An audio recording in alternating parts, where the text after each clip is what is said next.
जय माता दी दोस्तों। माता रानी की सभी भक्तों को मेरा कोटि कोटि प्रणाम। दोस्तों, अपना देश चैनल में पहली बार आए तो सब्सक्राइब बटन को क्लिक कीजिए, घंटी बजाइए और ऑल की ऑप्शन को सेलेक्ट कर लीजिए। दोस्तों, क्योंकि अपना देश चैनल में मैं आपके साथ शेयर करती हूँ व्रत, कथा, पूजा पूजा विधि, वास्तु के साथ साथ पंचांग का वीडियो। दोस्तों, पंचांग का वीडियो हर रोज़ शाम को 7 बजे पब्लिश होता है, जिसमें आप पंचांग के साथ साथ नेक्स्ट डे आने वाले व्रत त्यौहार के बारे में भी जान पाते हैं। इससे आपका कोई भी व्रत जो है वो मिस नहीं होगा। दोस्तों, आज इस वीडियो में हम बात करने वाले हैं शारदीय नवरात्र के बारे में। दोस्तों, शारदीय नवरात्र में इस बार 165 साल के बाद बड़ा ही गजब का संयोग बन रहा है, और ये संयोग बनने के बावजूद भी दोस्तों इस बार नवरात्रि का संकेत कुछ अलग ही दिखाई दे रहा है। दोस्तों, इस वीडियो में हम जानेंगे कि नवरात्र का क्या संकेत रानी के थ्रू मिल रहा है, किन किन बातों का ख्याल रखना है, कौन कौन सी सावधानियां आपने रखनी है। दोस्तों, पंडितों की माने तो करीब 165 साल के बाद ऐसा संयोग पड़ रहा है कि श्राद्ध पक्ष समाप्त होते ही नवरात्रि नहीं शुरू होगी बल्कि अधिक मास लग जाएगा। इसलिए दोस्तों 17 अक्टूबर के दिन शनिवार को आश्विन मास के शुक्ल पक्ष की प्रतिपदा तिथि है, और इसी दिन से शारदीय नवरात्र स्टार्ट होंगे, जो कि 24 अक्टूबर रविवार को समाप्त होंगे। दोस्तों, यही वजह है कि इस बार नवरात्र में 8 दिनों की पूजा और 9वें दिन विसर्जन होगा।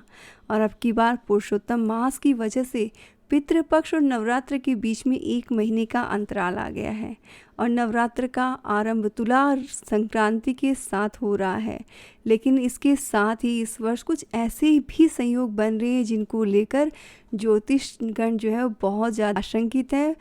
एक भय की स्थिति अंदर ही अंदर बन रही है, क्योंकि आने वाला एक साल देश और दुनिया में काफ़ी उथल पुथल लेकर आने वाला लग रहा है। इसलिए दोस्तों, आप सभी को कुछ चीज़ें मैं बता रही हूँ, उनका आपने ख्याल रखना है दोस्तों।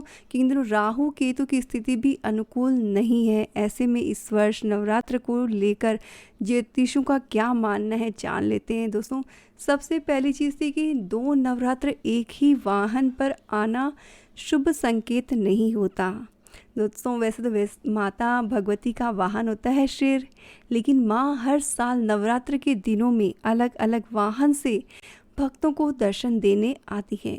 देवी भगवती पुराण के अनुसार माँ दुर्गा जिस वाहन से पृथ्वी पर आती है वह अनेक आने वाली घटनाओं को संकेतित करती हैं।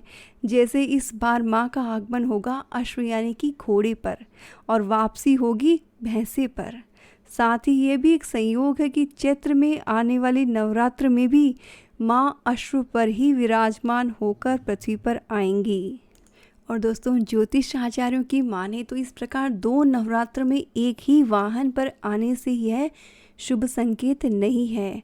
नवरात्र शनिवार को शुरू हो रहे हैं और शनि पश्चिम दिशा के स्वामी हैं, और घोड़े को भी इस दिशा का कारक माना गया है। इस वजह से पश्चिमी देशों में कई समस्याओं का सामना करना पड़ सकता है, जैसे कि प्राकृतिक आपदाएं हो सकती है, आंधी तूफान या आतंकी हमले की भी जो है वो परेशानी का सामना करना पड़ सकता है। साथ ही दोस्तों, कोरोना जैसी महामारी भी अपने प्रचंड रूप में आ सकती है।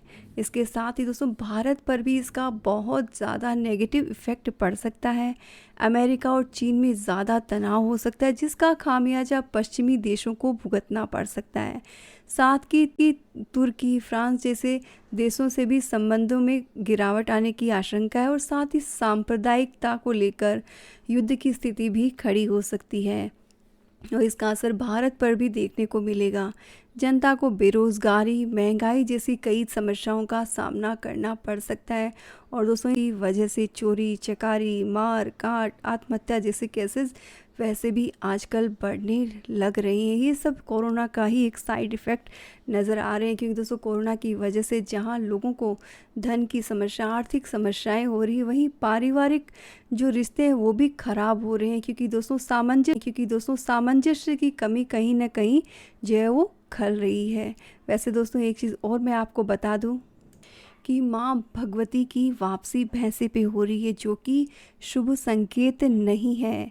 ऐसे में अगले 1 साल तक देश में रोग शोक बढ़ने का आसार नज़र आ रहे हैं। देश में कई तरह की समस्याओं से घिरने के भी संकेत मिल रहे हैं। भारत पाकिस्तान या भारत चीन के रिश्ते भी खराब हो सकते हैं और अर्थव्यवस्था के लिए कहीं भी कोई शुभ संकेत नज़र नहीं आ रहा है। दोस्तों, माता रानी का वाहन किस नवरात्रि में कौन सा होगा, इसका निर्धारण किया जाता है नवरात्र के पहले दिन से। नवरात्र जब रविवार या सोमवार के दिन पड़ते हैं, यानी कि पहला दिन रविवार या सोमवार होता है, तब माँ का वाहन होता है हाथी। वहीं दोस्तों, मंगलवार और शनिवार को नवरात्र प्रारंभ हो तो माँ का वाहन होता है अश्व यानी कि घोड़ा। वहीं बुधवार के दिन माँ नौका पे सवार होकर आती है। वहीं गुरुवार और शुक्रवार को माँ डोले में विराजमान होकर भक्तों को दर्शन देती है।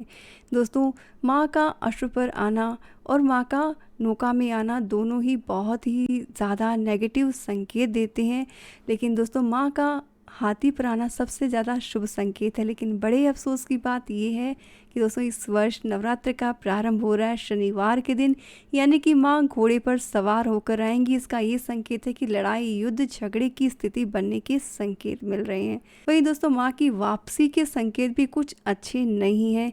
इस साल नवरात्र का समापन यानी कि अंतिम दिन रविवार है, और दोस्तों रविवार या सोमवार के दिन जब नवरात्र समाप्त होते हैं तो माँ की सवारी होता है भैंसा।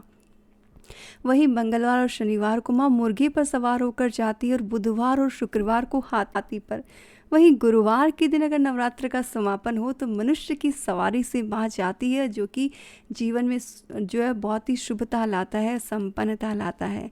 लेकिन दोस्तों अफसोस की बात है कि माँ की वापसी भैंसे पे हो रही है, जो कि बहुत ज़्यादा रोग और शोक के बढ़ने की ओर इशारा कर रहा है। दोस्तों, इसलिए मेरी आप सभी से विनम्र विनती है कि आप अभी से अपने आप को प्रिपेयर कर लें, अपनी सेविंग्स को संभाल के रखें। दोस्तों, आगे फेस्टिवल सीज़न स्टार्ट हो रही है, लेकिन जितनी चीज़ों की ज़रूरत है वही आप खरीदें। एक्स्ट्रा सामान पे पैसा ना व्यर्थ करें, क्योंकि दोस्तों सामान से आप अपने लिए आगे के लिए सेविंग्स नहीं कर सकते, लेकिन सेविंग्स होंगी तो आपकी जीवन जो है आसान हो जाएगा। ज़रूरत के सामान के लिए आपको दिक्कत नहीं होगी। जैसे कि वॉरेन बफेट ने कहा है कि अगर आप बिना ज़रूरत का सामान खरीदोगे तो आपको ज़रूरत पड़ने पे अपने ज़रूरत के सामान को बेचना पड़ सकता है। इस दोस्तों आपके जीवन में माँ का असीम आशीर्वाद बना रहे, उनकी कृपा हमेशा बनी रहे। इसलिए थोड़ा सा आगे से सोच समझ कर चलेंगे तो आपके जीवन में हमेशा खुशियाँ रहेगी, परिवार में हमेशा संपन्नता बनी रहेगी। दोस्तों, इसके साथ ही दोस्तों इस नवरात्र में आपने बिल्कुल विधि विधान से माँ की पूजा करनी है, ताकि आपके जीवन पर जो आगे जो संकट के बादल मंडरा रहे हैं वो बिल्कुल भी छू ना पाए, और माँ भगवती हम सभी की रक्षा करे। इसी शुभेच्छा के साथ मैं विदा लेती हूँ। दोस्तों, वीडियो की इन्फॉर्मेशन अगर अच्छी लगी तो इसे शेयर ज़रूर से कीजिएगा, ख़ास तौर पर दोस्तों उन लोगों के साथ जो बेफिजूल के खर्चे बहुत ज़्यादा करते हैं, बिना ज़रूरत का जो सामान खरीदते। साथ आप इस वीडियो को शेयर कीजिए ताकि वो समझदारी से अपने पैसों को संभाल कर रखें, ताकि ज़रूरत के समय उनका पैसा उनके काम आ सके।